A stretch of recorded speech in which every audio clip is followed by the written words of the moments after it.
All right, let's talk about something that pretty much all of us have felt, but it's kind of hard to put a finger on.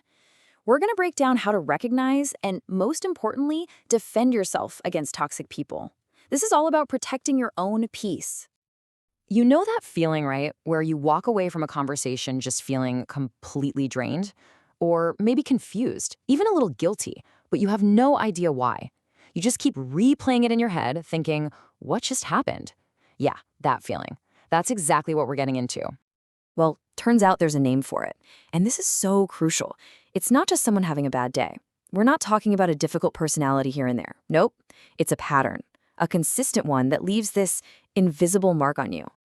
All right, so how do you go from just feeling like something's wrong to actually knowing it? Well, it's all about spotting the patterns.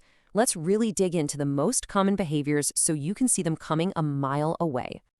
So here's the thing. It's not about one bad argument. It's about the entire environment a person creates around them. You know, that constant feeling of walking on eggshells, that atmosphere of anxiety and guilt, that's what they do. And it's almost always about one thing: control. Manipulation is just how they get it. Okay, let's pull back the curtain on the playbook, shall we? You'll notice these traits don't just happen on their own. They all work together. They're always the victim, so nothing is ever their fault. They stir up drama to keep all eyes on them. And oh, that helpful advice they give you?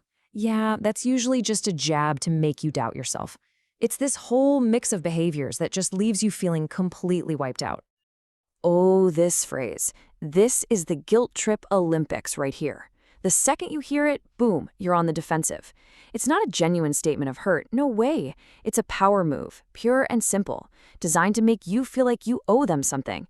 It completely flips the script in their favor. And you really need to get this. If you're always feeling confused around someone, that confusion is not a side effect, it's the whole point. It's a tool. Because when you're busy trying to figure out what's real and what's not, you're way easier to manage. That confusion, that's their smokescreen. Okay, so we've seen the what, but to really armor up, we got to understand the why. And let me be super clear here. This is not about making excuses for them at all. This is about arming yourself with the knowledge you need to break free. When you dig down, what you almost always find at the root of it all is just deep, deep insecurity. Maybe they grew up thinking this is how relationships work, or they're terrified of being abandoned.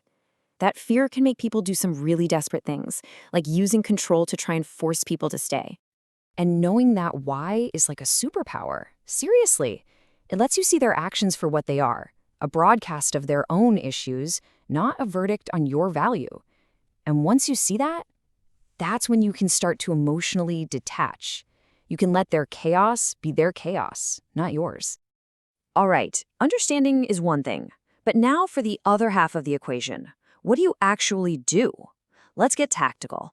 We're talking about a practical toolkit you can use starting today to protect yourself. So here's your 5-step game plan. It all kicks off with setting clear boundaries. You're basically teaching people the rules of engagement with you.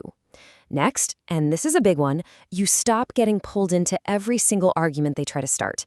And yeah, sometimes the best move is to just limit your time with them, or maybe even cut ties altogether so you can finally heal. I really want you to let this next one sink in because it's so important.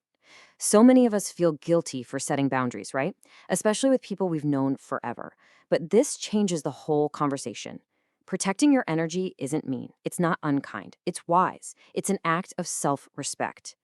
So what happens after you do the hard work? After you set the boundaries and build that wall of protection?